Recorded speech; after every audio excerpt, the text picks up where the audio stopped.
In our daily lives, we need money to carry out various transactions like eating out and shopping every day. Nowadays, most money is in the form of banknotes with different colors and denominations. In ancient times, when there were no banks issuing banknotes, people already started to use various forms of money for trading to solve the problems brought about by double coincidence of wants. For example, in ancient China, people once used shells as a medium of exchange, while in Europe, people used things like salt and precious metals as money in the past. Before the existence of the modern legal tender, how did people decide what items to use as money? What makes something good money? First of all, money is a generally accepted medium of exchange. To be a circulating currency in the market, it must be widely accepted by the public. For example, in Hong Kong, customers and shops both are willing to accept Hong Kong dollars. It's because the Hong Kong dollar is the legal tender of Hong Kong as guaranteed by law. If a kind of currency is not generally accepted, then it can't serve as a medium of exchange. Secondly, good money should be portable so that people find it convenient to use in daily transactions. Otherwise, trading with others would become very difficult. In the past, some herders once used animals like cows and sheep as money.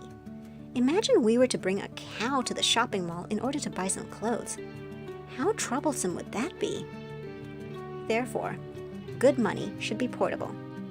Other than portability, good money should also be divisible so that we can easily pay for transactions of various amounts.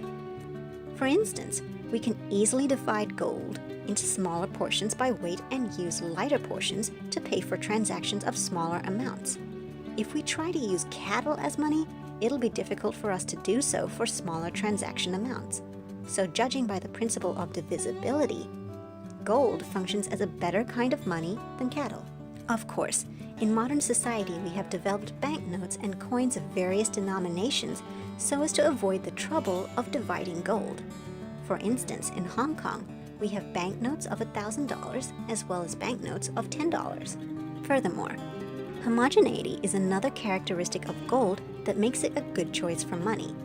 As there are specific and objective standards to measure the quality and quantity of gold, using gold as money won't create any disputes between trading partners. On the contrary, if we use apples as money, we may have disputes over the size, color, and quality of the apples to be paid in the transaction. This may even prevent trades from happening. For that reason, only homogeneous materials can be good as money. For example, the $100 note issued by HSBC and that issued by BOC have exactly the same purchasing power and can be regarded as homogeneous. Another consequence of using apples as exchange medium is that apples spoil easily. The value of apples will be gone when they become rotten over time. Therefore, good money should be durable in order to store purchasing power for a long period of time. Last but not least, good money should be scarce. For example, although sand from a desert is divisible by weight, relatively easy to carry, homogeneous as well as durable, we still wouldn't accept it as our form of currency. The reason is that the quantity of sand available is too big. Supply of sand from the desert is nearly limitless and so easy to acquire with minimal effort. How can it be worth anything then?